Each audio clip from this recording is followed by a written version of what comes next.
Буррит, дона йоркес.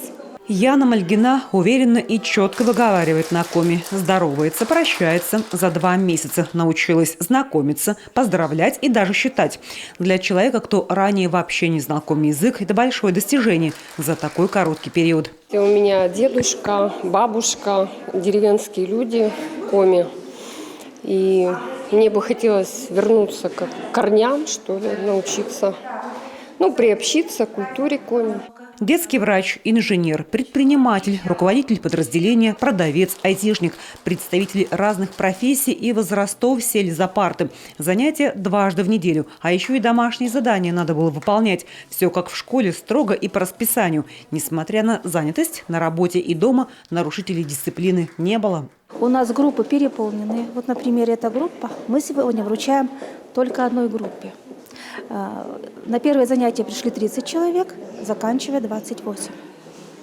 Это пришли те, которые не знают коми-язык, которые пришли знакомиться, изучать коми-язык на первый год обучения.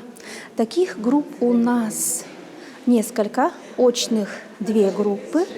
Еще и у нас обучаются онлайн, тоже 2 группы. Есть 2 группы, которые изучают коми-язык уже 2-й год обучения. А также очень хорошо, что у нас и в муниципалитетах идут курсы коми-языка. Это Печора, Сыктывдинский район, Прилукский район. Нынешние курсы коми-языка 18-й по счету. Первые слушатели получили сертификаты еще в 2005 году.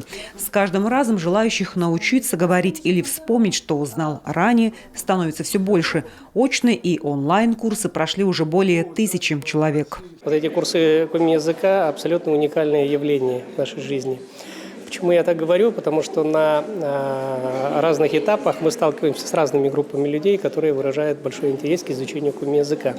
Если сначала это были одиночные слушатели, которые приходили на курсы, то сейчас это группы слушателей, это группы сотрудников определенных организаций, те, которые напрямую работают с населением, где необходимо знание коми-языка. В республике Коми 2 государственных языка. Это определено нашим законом. Поэтому любой житель нашей республики вправе обратиться в любое государственное учреждение на любом из удобных для него языков. Поэтому сотрудники таких организаций и учреждений, как, например, полиция, многофункциональные центры, те, кто ежедневно сталкивается с большим количеством посетителей, с моей точки зрения, обязательно должны хотя бы в начальной стадии азы коми-языка знать. Очное обучение уже несколько лет проходит на площадке Дома дружбы народов. Все курсы бесплатные.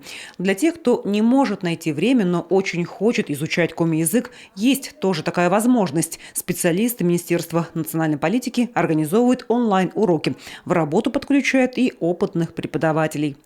Татьяна Супряткина, Дмитрий Ведерников, телеканал Юрган.